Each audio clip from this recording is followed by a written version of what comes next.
छोटा राजकुमार, पिता नहीं, सत्य की शक्ति। एक बार की बात है, बनारस के राजा जंगल में पिकनिक पर गए।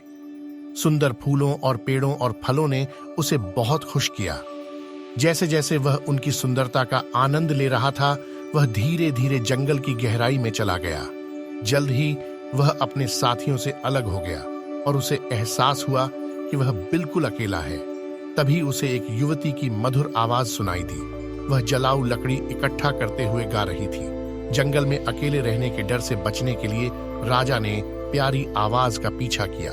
जब आखिरकार उसकी नजर गाने की गायिका पर पड़ी तो उसने देखा कि वह एक खूबसूरत गोरी युवती थी और उसे तुरंत उससे प्यार हो गया। वे बहुत मिलनसार हो गए और राजा जलाऊ लकड़ी वाली महिला के बच्चे का पिता बन गया। बाद में उसने बताया कि कैसे वह जंगल में खो गया था और उसे आश्वस्त किया कि वह वास्तव में बनारस का राजा था। उसने उसे अपने महल में वापस जाने के निर्देश दिए। राजा ने उसे अपनी बहुमूल्य मुहर वाली अंगूठी दी और कहा, यदि तुम एक लड़की को जन्म दो तो इस अंगूठी को बेच देना और उस धन का उपयोग उसका अच्छी तरह से पालन पोषण करने में करना। यदि हमारा बच्चा लड़का होता है तो उसे मेरे पास ले आना, पहचान के लिए इस अंगूठी के साथ। इतना कहकर वह बनारस के लिए प्रस्थान कर गए। समय पूरा होने पर जलाऊ लकड़ी वाली महिला ने एक प्यारे छोटे बच्चे को जन्म दिया। एक साधारण शर्मीली महिला होने के कारण वह उसे बनारस के फैंसी दरबार में ले जाने से डरती थी, लेकिन उसने राजा की मुहर वाली अंगूठी बचा ली। कुछ ही वर्षों में वह बच्चा बड़ा होकर एक छोटा लड़का बन गया। जब वह गांव के अन्य बच्चों के साथ खेलता था तो वे उसे चिढ़ाते थे और उसके साथ दुर्व्यवहार करते थे, यहाँ तक कि उसके साथ मारपीट भी शुरू कर देते थे। ऐसा इसीलिए था क्योंकि उसकी माँ की शादी नहीं हुई थी, इसीलिए अन्य बच्चे उसे पसंद करते थे। वे उस पर चिल्लाए, नहीं पिता, नहीं पिता, आपका नाम नो पिता होना चाहिए। निसंदेह इससे छोटे लड़के को शर्मिंदगी महसूस हुई, दुख हुआ और दुख हुआ। वह अक्सर अपनी माँ के पास रोता हुआ घर भागता था। एक दिन उसने उसे बताया कि दूसरे बच्चे उसे कैसे बुलाते हैं। नहीं पिता, नहीं पिता, आपका नाम नो पिता होना चाहिए। तब उसकी माँ ने कहा, शर्म मत करो मेरे बेटे, तुम कोई साधारण छोटे लड़के नहीं हो, तुम्हारे पिता बनारस के राजा हैं। छोटा लड़का बहुत आश्चर्यचकित हुआ। उसने अपनी माँ से पूछा, क्या आपके पास इसका कोई सबूत है? इसलिए उसने उसे बताया कि उसके पिता ने उसे मुहर वाली अंगूठी दी थी और यदि बच्चा लड़का है तो उसे सबूत के तौर पर अंगूठी के साथ उसे बनारस लाना चाहिए। छोटे लड़के ने कहा, चलो फिर चलते हैं। ऐसा क्या हुआ, वह मान गई और अगले दिन वे बनारस के लिए निकल पड़े। जब वे राजा के महल में पहुंचे तो द्वारपाल ने राजा को बताया कि लकड़ी जलाने वाली महिला और उसका छोटा बेटा उससे मिलना चाहते हैं। वे शाही सभा कक्ष में गए जो राजा के मंत्रियों और सलाहकारों से भरा हुआ था। महिला ने राजा को जंगल में बिताए समय की याद दिलाई। अंत में उसने कहा, महाराज, यहाँ आपका बेटा है। राजा अपने दरबार की सभी देवियों और सज्जनों के सामने शर्मिंदा हुआ। इसलिए भले ही वह जानता था कि महिला सच बोल रही है, उसने कहा, वह मेरा बेटा नहीं है। तब प्यारी युवा मां ने सबूत के तौर पर हस्ताक्षर वाली अंगूठी दिखाई। राजा फिर लज्जित हुआ और उसने सच्चाई से इनकार करते हुए कहा, यह मेरी अंगूठी नहीं है। तब बेचारी महिला ने मन ही मन सोचा, मैं जो कहती हूं उसे साबित करने के लिए मेरे पास कोई गवाह या सबूत नहीं है। मुझे केवल सत्य की शक्ति पर विश्वास है।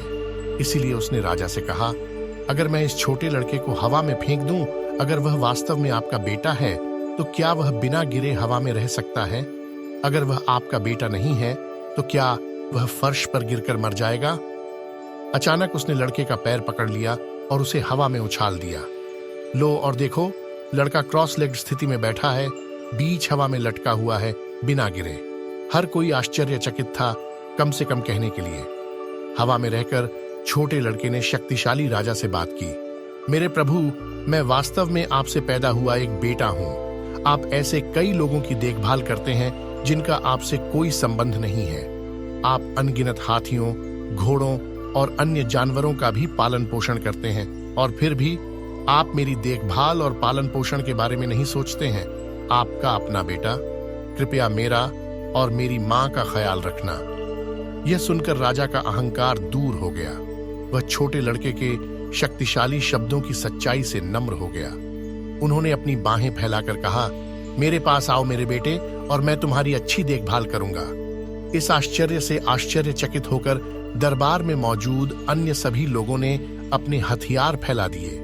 उन्होंने भी तैरते हुए छोटे लड़के को अपने पास आने को कहा, लेकिन वह हवा से सीधे अपने पिता की बाहों में चला गया।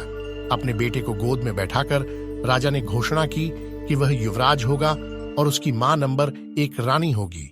इस तरह राजा और उसके सभी दरबारियों ने सत्य की शक्ति सीखी।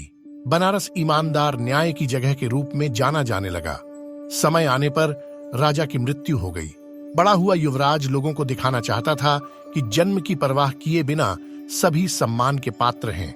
इसीलिए उन्होंने खुद को आधिकारिक नाम किंग नो फादर के तहत ताज पहनाया था। वह उदार और धर्मपूर्ण तरीके से राज्य पर शासन करने लगा। नैतिक बात यह है, सच हमेशा झूठ से अधिक मजबूत होता है। सत्य की शक्ति अंततः व्यक्तिगत और सामाजिक स्तरों पर ईमानदारी के स्थायी प्रभाव पर एक सबक के रूप में कार्य करती है। यह दर्शाता है कि सत्य किस प्रकार गलत फहमियों को दूर करने, क्षतिग्रस्त रिश्तों को सुधारने और व्यक्तिगत और सामूहिक अखंडता को बनाए रखने की क्षमता रखता है। कहानी इस विचार को रेखांकित करती है कि चुनौतीपूर्ण परिस्थितियों में भी ईमानदारी चुनने से सकारात्मक परिणाम मिलते हैं, जो समय के साथ प्रतिध्वनित होते हैं। प्रिय दर्शकों, यदि आपने इस वीडियो की कंटेंट का आनंद लिया और इसे एंटरटेनिंग, जानकारी पूर्ण पाया, तो हम आपसे समर्थन मांगते हैं। अपनी प्रशंसा दिखाने और वीडियो को शेयर करने के लिए लाइक बटन दबाना न भूलें, अपने दोस्तों और परिवार के साथ। लेकिन इतना ही नहीं, यदि आप जुड़े रहना चाहते हैं और हमारे न्यू अपलोड वीडियो को सबसे पहले देखना चाहते हैं, तो सब्सक्राइब बटन दबाना ही रास्ता है। सब्सक्राइब से आपके लिए और अधिक मनोरंजक कंटेंट बनाने के लिए प्रेरित करें। आपकी रिएक्शन और मैसेजेस हमारे लिए बहुत मायने रखती है।